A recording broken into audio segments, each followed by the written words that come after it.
Este es un ejercicio muy interesante, porque si vemos, la forma de la onda que nos dan no es la que estamos acostumbrados, a una función de onda sinusoidal. Y esto entronca con las cualidades del sonido.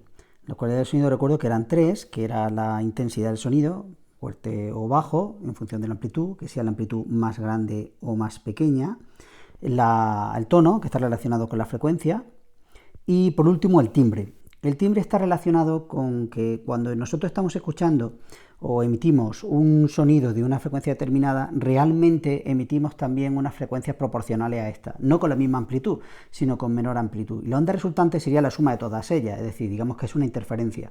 Con lo cual, la forma de la onda cambia, ya no queda tan bonita como antes, sino empieza a tomar formas diferentes, pero formas diferentes que se tienen que ir repitiendo.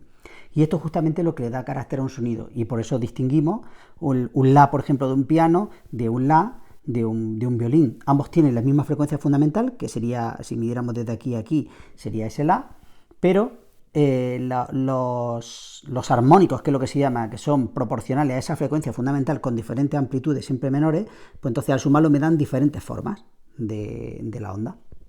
Bien, esto no nos tiene que asustar, porque si os fijáis, aunque tenga esta forma la onda, tiene que haber cosas que se repitan, y como estamos aquí en el tiempo, al estar en el tiempo, aquí lo que yo puedo medir son periodos. Si estuviera aquí en el espacio, aquí mediría longitudes de onda. Así que lo único que me tengo que fijar son dos puntos que se encuentren en el mismo estado de vibración. Tengo varios, tengo por ejemplo tengo este. Por ejemplo, elijamos este. Desde este punto a este punto que se encuentra en el mismo estado de vibración, lo que tengo es un periodo, y simplemente tengo que contar de aquí a aquí 1, 2, 3 y 4. Y como cada cuadradito es un milisegundo, lo que yo tengo es que el periodo de esa onda sería 4 milisegundos. Vamos a ponerlo mejor con notación científica en el sistema internacional. 4 por 10 elevado a menos 3 segundos. Calcular la frecuencia es sencillo. La frecuencia yo la pongo como nu en vez de como f. La frecuencia es 1 partido por el periodo. Y si hago 1 partido por el periodo, vamos a ver, sería 1 partido por 4 por 10 elevado a menos 3. Esto me da igual a 250. Como estoy en el sistema internacional, sería segundo a la menos 1. Pero eso también lo llamamos hercios. Es decir, la frecuencia de este sonido, la frecuencia fundamental de este sonido son 250 hercios. Recordad que existen otras frecuencias, que es lo que le dan esa forma a la onda. Bien, lo siguiente que me están preguntando es la longitud de onda de este sonido. Aquí yo no puedo ver la longitud de onda, tendría que estar representado aquí el espacio. No hay ninguna forma humana de ver aquí cuánto es la longitud de onda, me tienen que dar un dato adicional. Y en este caso, ¿qué dato me dicen? Me dicen que la velocidad de grupo, es decir, la onda, se traslada a 330 metros partido por segundo. Bien, ese es el dato. Si la velocidad de la onda se puede poner como velocidad de grupo, o se suele poner también como c, la velocidad de la onda es igual a ese 330 metros partido por segundo, pero ¿a qué es igual la velocidad de una onda?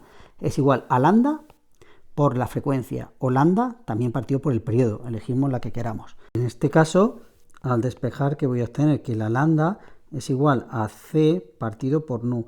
Si sustituyo sería 330 partido por la frecuencia que he calculado antes, que serían 250. Y si hago esto, me dice que es 1,32 metros. Esa es la longitud de onda.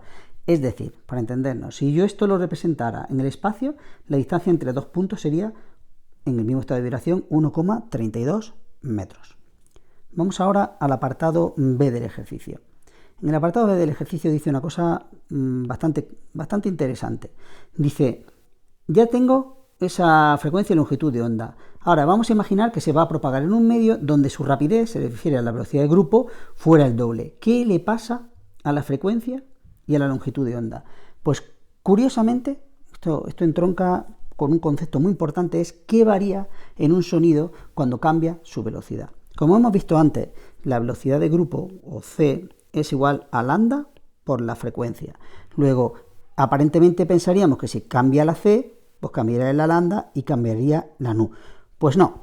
Curiosamente, si cambia la c, cambia la lambda, pero la frecuencia se sigue manteniendo exactamente igual. ¿Y eso por qué lo sabemos? Porque la energía es función de la frecuencia. Vamos a recordar una cosa, sobre todo cuando lleguemos a física moderna, que es cómo calculamos la energía de un fotón o la energía de una partícula. Y recordáis que la energía de una partícula se pone como h nu, es decir, es función de la frecuencia. Otra manera de verlo. Vámonos a la energía de una onda.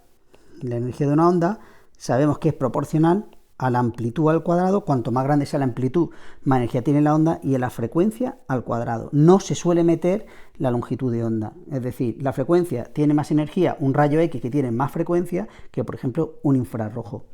Así que este detalle es muy interesante, sobre todo se aplica en óptica. Cuando la onda pasa de un medio a otro, cambia su velocidad, que eso estará relacionado en óptica con el índice de refracción, pero no cambia su frecuencia. Por lo tanto, si cambia la C, cambia la lambda. Si entendemos este concepto, veremos que es muy sencillo, porque si yo paso un medio donde la rapidez, vamos a llamarlo C', fuera igual a 2C, ¿qué es lo que ocurre con lambda'? La nueva longitud de onda será, pues evidentemente tiene que ser el doble para que se siga conservando. Y la frecuencia sigue siendo la misma. Vamos a resolverlo por si alguien no lo ha pillado. Esto sería, tengo que la nueva C' será igual a una lambda' por una nu'. Y entonces, ¿qué es lo que obtengo? Que C', ¿vale? Hemos dicho que pasamos al doble. Será igual a lambda' por nu', que hemos dicho que se queda como nu, porque no me cambia. La C la puedo poner como lambda por nu. Si la pongo por lambda por nu, sería 2 lambda por nu es igual a lambda' por nu. Y de aquí se va la nu y me queda que la lambda' final es igual a 2 lambda.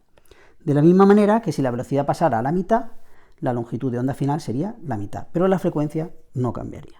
Y con esto terminamos el ejercicio.